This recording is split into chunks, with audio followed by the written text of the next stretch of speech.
If you are trying to rebuild your credit, you've probably wondered or asked yourself, should I start with a secure card? Should I go for a regular credit card or what card to apply? Because you hear all these things about credit that you just need to build more credit to be able to get credit, and you really don't know which one actually works, which one of them work better, which one will help you rebuild faster. And this is one of the most common questions that I get as a credit expert, So today I'm going to just break it all down here for you. And by the end of this video, you will know exactly which card to go after, how to use it correctly, and how to avoid the traps that most people fall into whenever they're trying to rebuild their credit. All right. And if this is your first time here, hi, I'm Danny, and I'm the owner of Scorepro Financial, and I help people and businesses fix and rebuild their credit so they can buy homes, cars, and even fund their businesses for whatever they need to, right? So years ago, I was in your shoes. My credit was in the 400s, and I had no idea how to climb back out of it. And I thought, getting credit cards would be the way to help me, but then I kept getting denied for those type of cards. And it wasn't until I understood how secure credit cards and secure building programs actually worked, and that's when everything started changing. Okay, within months, I saw my score climb, and eventually I graduated into the regular unsecured credit cards with the real spending power. All right, so trust me, I've been where you are and I know what works. All right, so we have a few things to cover, so let me just get right in. Okay, so let's start with what a secured credit card is. Okay, so imagine a secured credit card like training wheels on a bike, for example. Yeah, I know. Sorry, just came up. So you put down a deposit, let's say $200 to $500, and that becomes the credit limit on the card. Okay, the bank is basically saying, we don't trust you yet, but if you put some skin in the game, we'll give you a chance. All right, and this is how that chance works. You make purchases. Okay, the bank reports your payments to the 3 credit bureaus, and if you stay diligent and you make your payments on time, your credit score starts to climb. All right, the cool thing about this, especially this type of account, is that even though you put down a deposit, the secure card still report to the 3 credit bureaus the same way as a regular credit card does. Okay, so at the end of the day, in the eyes of FICO and the scoring model, it helps you just as much. Okay, the usual downside though is that your money is tied up, limits are usually small, and if you're not disciplined, it's easy to max it out and hurt your utilization and your credit scores. Okay, now, as you might have guessed, a regular credit card or an unsecured card option, it's like riding the bike without the training wheels. Okay, the bank gives you a limit without any type of deposit. And then obviously the good part is that you don't have to put money down, and usually your credit limit is higher, which helps you with the utilization ratio. Okay, and I keep saying utilization, so the credit utilization is how much your available credit you're using. Okay, and that makes up 30% of your entire credit score, just so you know. All right, so the higher your limit is, the easier it is to keep your utilization low. But with unsecured credit cards, there's also the risk that if you do not take care of that credit, you have had recent negatives, the chances for you to get your approvals are very slim.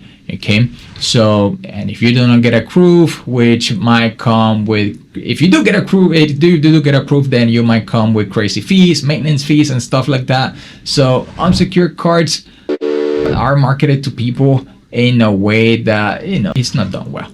Okay, so, and at the end of the day, it's like you're having that bike, but then with a flat tire, and it's not taking you anywhere, right? But okay, I need to stop with the bike analogies, but I just want to make you understand. Okay, or let me try like this: a secured card, it's like renting an apartment with a security deposit. How about that one, right?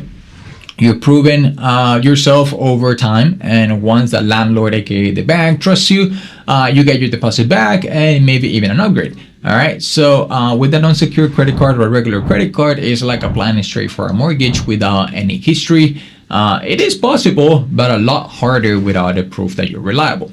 Okay, both have their place, but your choice depends on where you are today and where you are in your credit journey. Okay, so now let's answer the big question. Okay, which one of those is best for rebuilding your credit? Okay, is it a secured card? Is it a secured loan? Is it a regular credit card? And for most people who are in the 400s, 500s, or even low 600s, the secured card option is the smartest first step. Okay, why? Because approval is basically guaranteed as long as you can put down the deposit and you haven't been defaulted from a secured credit building option in the past. Okay.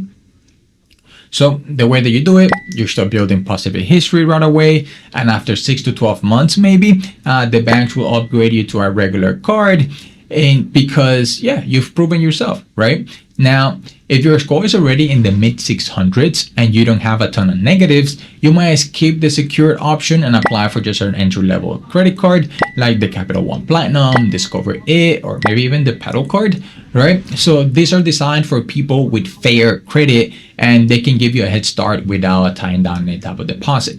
Okay, the key on all of these accounts is to think just there's no better overall, you just want to make sure that whatever fits best for your type of situation. Okay, this is usually the strategy that I tell people. So first, if you're on the low side, start with 2 secure cards. Okay, then maybe add a credit builder like Self or Kovo, or become an authorized user on someone else's good accounts as well.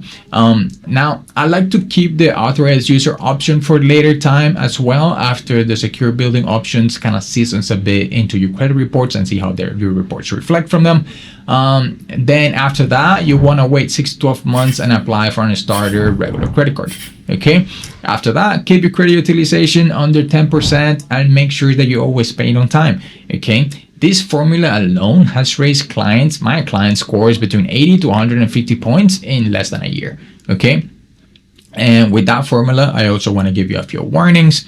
So let's talk about a little bit of the traps that people fall into. Okay, because honestly, this can really kill the process that you're trying to do when you're trying to working with your credit. Okay, maxing out your secure card. If you put 300 down, don't spend 300. Keep it under $30 for the best results. Another way is like closing your secure card too soon. Okay, keep it open until you have been upgraded or if you have been approved for a better credit cards, because it can hurt you on the long way. Okay, you can also try to avoid getting those predatory unsecured cards. If a card charges you $99 just to apply or gives you $200 limit, just don't do that. Okay, it's not gonna help you build. That's just more like wasting your money. Okay, another trap is like applying for too many unsecured cards at once. I told you 1 or 2 just in the beginning. Okay, because each inquiry is going to hurt your score at the end of the day, and you just want to be able to come back for more whenever you need it. And at the end of the day, no matter what, and it is what you're trying to do, I just want you to remember the following things. Okay, secure cards are not like a less than type of option, right? There are tools like training wheels again to help you rebuild safely. Okay, the unsecured regular cards are great, but only when your credit is strong enough to handle them without any type of crazy fees. Okay, if you're serious about rebuilding, start where you are, not where you wish to be. Okay, the goal isn't to look impressive with like the shiny metal cards or the point games. That's something that you can work towards, but the goal is to build a solid foundation so you can qualify for the car, the house, the business fundings you really want. Okay, remember, credit is a tool, not just a trophy. Okay, and yeah guys, there you have it. That is the video.